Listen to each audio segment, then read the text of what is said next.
Sir Durandal, hey. I like it. It sounds very knightly. Mine isn't bad either. Didn't know your brother was this well versed in names. Well, we never really talked much. Ah, well, I'm sure you two will hit it off. He seems to live in his own world, but he's very kind and capable. Lucille's voice held an unexpected softness as she spoke about Roland. The respect she had developed for him through the whirlwind of events softened any lingering bitterness she might have felt about leaving her old life behind. Robert could hear the admiration in her tone and smiled under his helmet. Yet, my younger brother is truly remarkable. I wonder if father would have let him become the heir. I don't think any of us could match his achievements. Robert sighed, reflecting on recent events. His brother Roland, who had left home at the age of 10, had risen to the rank of Knight Commander. He on the other hand wasn't even a Tier 3 knight yet and was older than Roland. While Robert had always believed his progress was rapid enough to reach this rank before 30, Roland's talent seemed almost inhuman by comparison. To make things even more bewildering, Roland's abilities were enigmatic. He wielded runic machinery with ease, and his magic seemed endless. Robert had only begun to realize his brother's true power during the events at the De Vere estate. Even his father, who misread his identity, showed him some respect, something Robert had been striving to do at the border as a royal soldier. The two had arrived just yesterday and slept through the entire day. When they awoke, Roland had already prepared suits of armor for them and laid out a detailed plan. He gave them a choice: they could either stay in Albrook and work under him and the local lord, or they were free to do as they pleased. That was it, he wanted nothing in return for his help. If they wished, they could leave and go wherever their legs would carry them. He even offered to give them some money and new identities as adventurers. They felt a deep gratitude toward him, and leaving without repaying him was out of the question. They decided instead to stay and work, finding the idea of remaining in this well-developed region appealing. After a tour of the estate, they were free to look around on their own. They used this time to stroll the grounds, without the maid Mary, which added some danger to their exploration. Roland had already warned them about a few people they'd be wise not to cross, and Mary was on that list. I suppose we're truly starting over. Robert finally said. New names, new lives. It's strange how quickly the past can fall away. Does that bother you? Lucille asked, glancing at him, but her face remained covered by her current mask. Leaving it all behind. Robert stopped walking and paused for a moment before finally giving his reply. Part of me feels unsettled, like I've abandoned who I was meant to be. But then I think about Roland, and how he made his own way. He seems to have found a purpose without needing to look back, and seeing him thrive makes me wonder if I know if we can do the same. Lucille replied in a soft-spoken tone. It's funny, there was a time when the thought of leaving my family would have terrified me. But here? With you, and even your brother. I feel free. Like I can finally choose who I want to be. Robert felt the weight of Lucille's words settle around them like a warm cloak against a chilly night. He had been so accustomed to the expectations of his father's title and family that he hadn't realized how much they constrained him. Now, in this place, it was as if a door had opened, one leading to a life unbound by old duties. He glanced at Lucille, who seemed lost in thought, her gaze drifting over the quiet garden. They walked in sweet silence. The crisp sounds of their footsteps on gravel were the only disturbance to the tranquility of the estate grounds. Their thoughts were interrupted as Lucille broke the silence, a mischievous glint in her eye. Sir Durandal. She repeated, drawing out the title in a teasing tone. How does it feel to have a name so knightly it sounds as if it belongs in a legend? Robert laughed softly, feeling embarrassed for some reason. It's a bit surreal, but I suppose a fresh start deserves a grand name. Durandal. There's a certain strength to it. It's a good choice. And Cortana, that sounds both elegant and sharp, but more fitting for a lady knight than a scholar. Perhaps I'll just have to become one. Sir Wayland seems to have a knack for both. The two laughed, and as their laughter faded, Robert felt his gaze linger on Lucille. They had something genuine, something that had formed in their shared decision to leave behind their former lives. At first, he had questioned if running away had been the right choice, but the more time they spent together, the more he yearned for a future by her side. Though they had not yet wed, he couldn't imagine anyone else in his life, and he sensed that Lucille felt the same. The air shifted as they turned a corner, and the main manor house came into view once more, standing tall and solemn in the soft afternoon light. The Valyrian banners fluttered slightly, their rich hues mirroring the colorful city in the distance. In the quiet that settled between them, they stopped, their hands finding each other, fingers interlocking as they stood face to face. Lucille. I mean, Lady Cortana.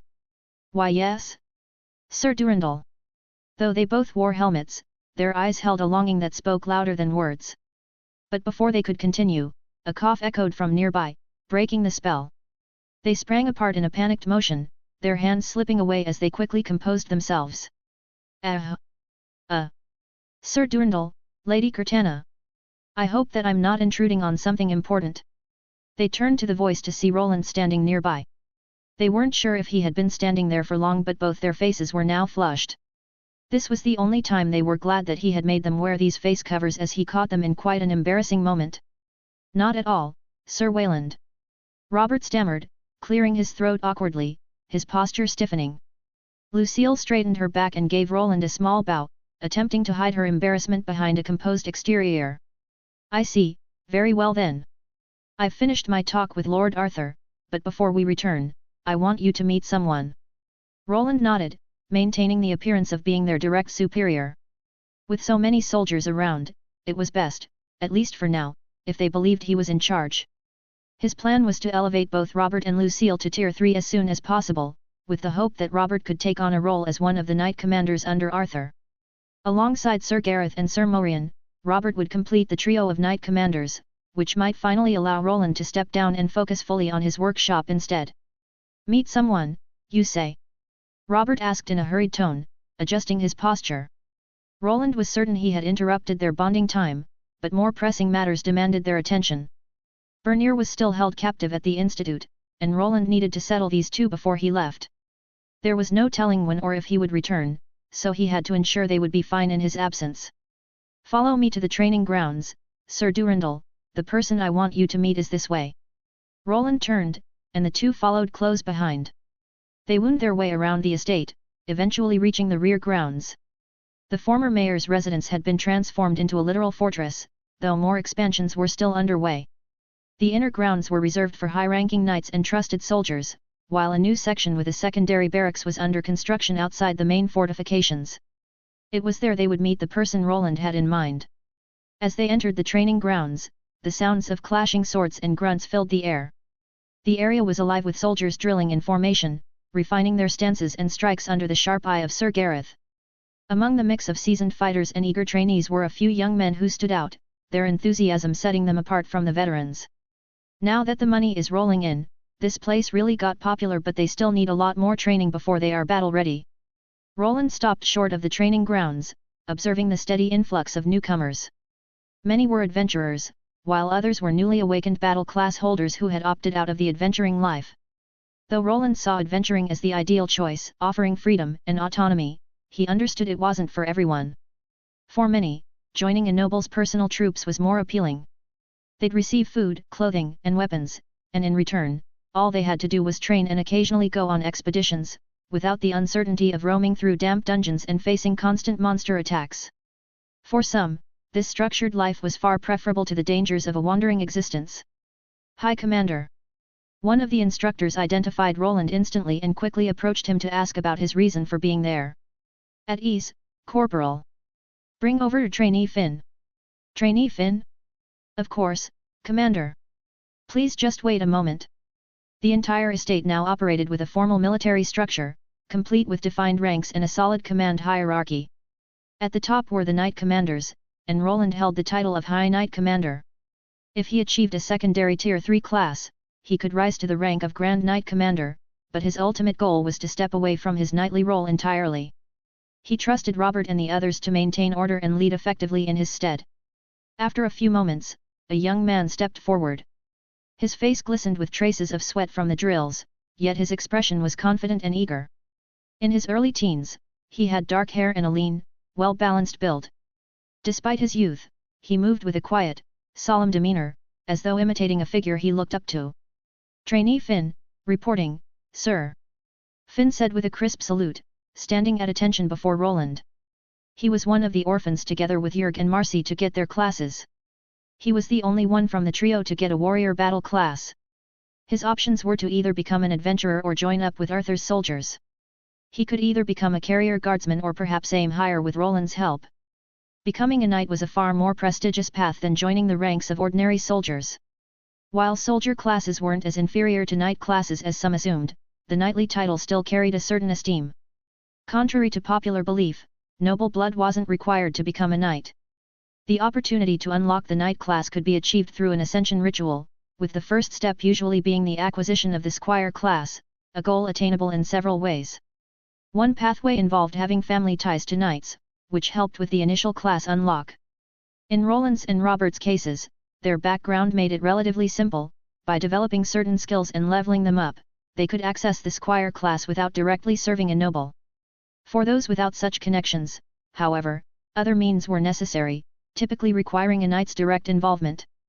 Working under a knight and receiving personal training could unlock the class through a hidden achievement tied to the squire role. Another, more reliable option was a written vow, something Roland intended for Finn to perform eventually. This magical vow offered a straightforward path to knighthood, avoiding the unpredictable nature of the hidden achievement.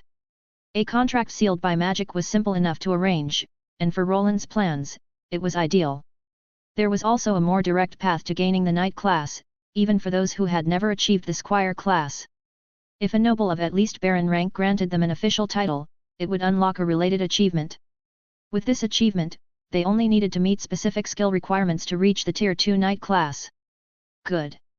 Finn, I'd like you to meet Sir Durandal and Lady Cortana. Roland introduced, gesturing to Robert and Lucille. The young man looked towards the two and it was clear that his eyes were drawn to Robert's gallant form. Finn, you'll be serving as Sir Durandal's personal squire from now on. Finn's eyes widened slightly in surprise, but he quickly composed himself. He was still a young man who didn't know proper knightly decorum, something that Roland hoped Robert would help him with. For some time, Roland had felt guilty about Finn's situation, having left the boy to train with little supervision while he tended to his own responsibilities. Jurg had Bernier, Marcy had Elydia, and now, with Robert's presence, Finn would also have someone to guide him. It would be an honor, Sir Durandal. He replied, bowing his head while his eyes sparkled with clear anticipation. Robert on the other hand didn't seem too sure how to react. He had not anticipated being assigned a squire, let alone one so eager. Thank you, Finn. Robert stammered, glancing at Roland, who seemed to encourage him with a subtle nod. But I'm not sure I'm ready for that kind of responsibility yet. I haven't even finished my training. I mean, I haven't even reached Tier 3 yet. Are you sure he should be placed with? Robert caught himself before speaking, noticing the strange looks on the faces of those around him as if they were judging him for doing something improper. After realizing his mistake, he quickly straightened up. I mean, Sir, yes, Sir High Commander, it would be a pleasure. Roland had to stifle a chuckle. It was moments like this that reminded him of the advantages of being the leader of the group. With the military structure firmly established, he held the position of second in command here, and no one could refuse his orders. Only Arthur was above him here and everyone knew it. You'll be fine, Sir Durandal. Finn is a local and knows his way around the city, ask him for anything and he will get it for you. Now then, Lady Cortana, follow me, I'll show you to the smithy and get you acquainted with everyone there. Robert blinked, momentarily overwhelmed by the sudden turn of events. He hadn't expected a squire, especially not someone as eager as Finn. As he took in the young man's hopeful gaze, a sense of responsibility settled over him. Finn would be his first squire, and Robert wasn't entirely confident he would be up to the task of guiding him. But his gratitude toward his brother was immense, so he resolved to give it his best effort. If Roland believed he could train this young man into a proper knight, then perhaps Robert should trust his brother's judgment. After all, Roland had proven himself a wise decision-maker. Very well, Finn. I look forward to working with you. A grin spread across Finn's face as he gave a sharp salute, clearly pleased with Robert's response. Roland watched the exchange with an approving nod before turning to Lucille. Finn, give Sir Durandal a proper tour through the barracks and training grounds, and remember to follow all his orders. Finn nodded with enthusiasm, already brimming with excitement to show his new mentor around. As he took a step forward, Roland turned to Lucille, his expression softening. Shall we, Lady Cortana? You still require a workshop of your own, I think. He said, gesturing toward the path that led to the tower the smithy he was supposed to occupy was. My own workshop. He couldn't see her face, but he could tell from her tone that his sister-in-law was brimming with excitement. After years spent at the institute, observing Arion working alongside dwarven smiths, he was certain she would be a valuable addition to their ranks. He hadn't quite known what to do with the smithy Arthur had set up for him in Albrook, but with her here, it wouldn't go to waste. Great, now I'll just need to find them a house to live inside the city and have them settle in. The only thing that remains now is to get Bernier back. Roland thought to himself while walking forward. His assistant was still being held captive at the institute, and for this whole thing to finally end, he needed to return and get him back.